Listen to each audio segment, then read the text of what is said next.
de Ozili Podcast, encore un autre épisode. Nous accueillons sur ce plateau une jeune dame entrepreneur. Elle nous parlera de son parcours. Il y a forcément eu des hauts et des bas. Elle nous parlera de ses réussites également. Restez connectés, nous recevons Danielle Peya. Danielle Peya, bienvenue à The Ozili Podcast. Merci. C'est un plaisir de vous avoir sur ce plateau. Danielle Peya, c'est tout un parcours. Et bien avant de vous donner la parole, je vais me tourner vers notre conseiller, Monsieur Blé. Bonjour. Bonjour Ozili. Quel plaisir de vous avoir encore une fois. Il nous accompagne tout au long de cette émission et même pour le premier épisode, il y était. Et pour cet épisode encore, nous vous remercions. Merci encore de répondre présent. Le merci est à vous. Merci beaucoup. Alors Danielle Peya, c'est tout un parcours, on le disait tout à l'heure. Qui êtes-vous? Alors merci pour la parole donnée, merci pour le privilège, je suis très contente d'être sur le plateau avec vous. Alors Danielle Peya à l'état civil, c'est Peya Idiraou Awa Danielle, jeune ivoirienne, Yacouba de Danané. Donc tout a commencé à Danané. Nous on n'a pas eu la chance d'aller loin avec les études et tout, par faute de moyens et tout, et le papa qui n'était pas là et tout. Donc, tout était sur la tête de maman. Du coup, on a terminé l'école en terminale. Après ça, je me suis donnée au commerce et tout. Donc, depuis d'année, j'avais mon salon de coiffure. J'avais un petit salon de coiffure qui me permettait de prendre soin de la vieille, de mon petit frère et tout. Et c'est comme ça que ils ont lancé le concours de CAFOP, vu que j'ai le bac C. Donc, quand le concours de CAFOP a été lancé, j'ai tenté, ça a marché. Quelle chance! Oui, mais ce n'était pas vraiment ce que je voulais faire. Moi, ma vie, c'est l'esthétique. Parce que d'après maman, elle disait que quand j'étais petite, à tout moment, quand mes ongles sont sales, je nettoie. J'aimais pas qu'il y ait des trucs dans mes ongles. Des débris? Voilà, dans mes ongles. Et j'ai fait 7 ans dans l'enseignement au pays, mais j'aimais pas. J'étais toujours, parce qu'après le rappel, j'ai fait un magasin sur Boaké, un petit centre de beauté à Boaké, où je vendais pas mal de choses, tout ce qui est cosmétique, je faisais aussi des ongles, mais pas d'une manière très professionnelle. Donc, je partais vraiment pas au cours et il y a mon ami qui m'a dit, si tu n'aimes pas l'enseignement, tu laisses, tu démissionnes et tu te concentres sur l'esthétique. Donc, j'étais en réflexion et un dimanche, mon magasin a été cambriolé. Ils ont tout ramassé parce qu'à la base, je faisais venir des sacs de Turquie. D'accord. Je prenais des sacs avec une dame en Turquie, mais elle me faisait parvenir peut-être une marchandise de 5 millions, de 2 millions. Et moi, je vendais en gros sur place à Boaké. Donc, c'est après vente que je lui envoyais l'argent. Je veux rappeler aux auditeurs que Danané et Boaké, c'est bien Abidjan, oui. Côte d'Ivoire. Oui, c'est ça, n'est-ce pas notre conseiller? Oui. Donc Donc, Boaké. Alors, pour poser cette question qui me vient tout de suite à l'esprit, avant que je n'oublie, étant maîtresse ou enseignante, institutrice, oui. C'était avant l'esthétique ou c'était après? L'esthétique est venue depuis... je ne sais pas si je peux dire avant ou après parce que je faisais les deux en même temps. D'accord, oui, donc de façon simultanée. Exactement, très bien. Je faisais les deux en même temps. Et je reviens à ce que je disais. Le lundi où je devais envoyer 3 millions à la dame qui me faisait parvenir des sacs de Turquie, le dimanche soir, le magasin a été cambriolé. Et j'avais l'argent dans ce magasin. Wow. Donc l'argent a été volé. À Boaké, j'étais aussi manager d'un groupe d'orchestre. De Zouglou.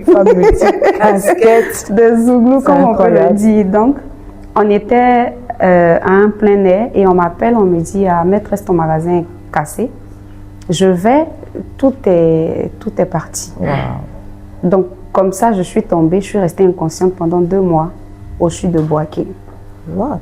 Quand je me suis réveillée, j'ai dit à mon frère que je ne pouvais pas reprendre tout à zéro, surtout au pays.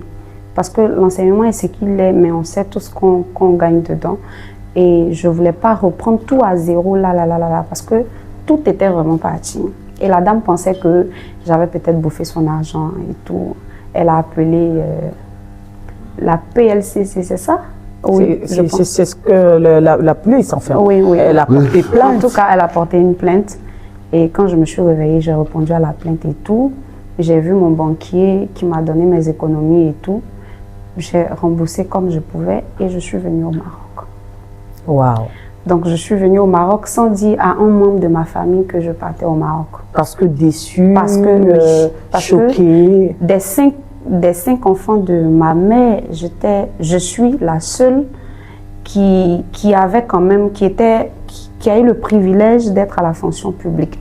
Donc, pour ma mère, la fonction publique, ça garantit ta vie, en fait. Oui. Même à la retraite, parce qu'elle aussi, elle est fonctionnaire et tout, donc on sait ce qu'elle a gagné dedans. Mais moi, je ne me voyais pas travailler et puis attendre une somme par mois. C'est comme ça que je suis venue au Maroc sans dire à personne, avec l'aide de mon ami. Quand je suis arrivée, je ne pouvais même pas dire à ma mère que je partais au Maroc, vu ce que les gens ont, l'image que les gens ont déjà des pays Maghreb et tout.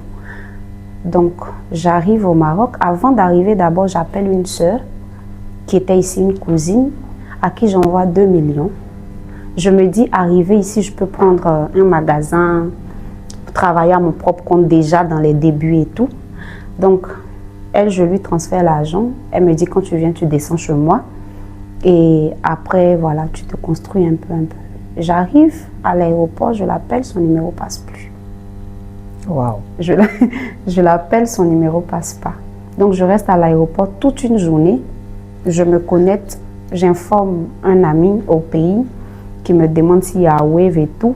Je prends d'abord un taxi parce qu'il y a un taximètre qui était là, qui m'a vu à l'aéroport. Je suis arrivée à 8 h, qui m'a vu. Et à 18 h, il est revenu à l'aéroport, il m'a vu. Donc, je lui ai expliqué, il m'a dit non, qu'il y a des Ivoiriens qui ont leur quartier, Hazard et tout. Donc, on vient, on me dépose à Hazard. À Hazard, je cherche un immeuble.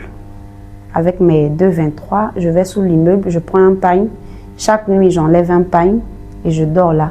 Jusqu'à ce qu'on m'envoie de l'argent et que j'ai fait 2 jours. Et le 3e jour, il y a une dame qui m'a vue, qui est franco-marocaine. Donc, elle m'a vue, elle m'a envoyé chez elle. Je suis restée chez elle une semaine. On m'a rajouté dans des groupes et j'ai pris une chambre sur Sidi Marouf. Donc, de la chambre sur Sidi Marouf, on m'a rajouté, mon tuteur en question m'a rajouté dans des groupes. Il m'a demandé ce que je savais faire et tout. Et cette dame n'était toujours pas joignable? Non, elle n'était toujours pas joignable. Elle m'avait bloqué. Donc, il m'a demandé ce que je faisais et tout. Et il m'a rajouté dans des groupes.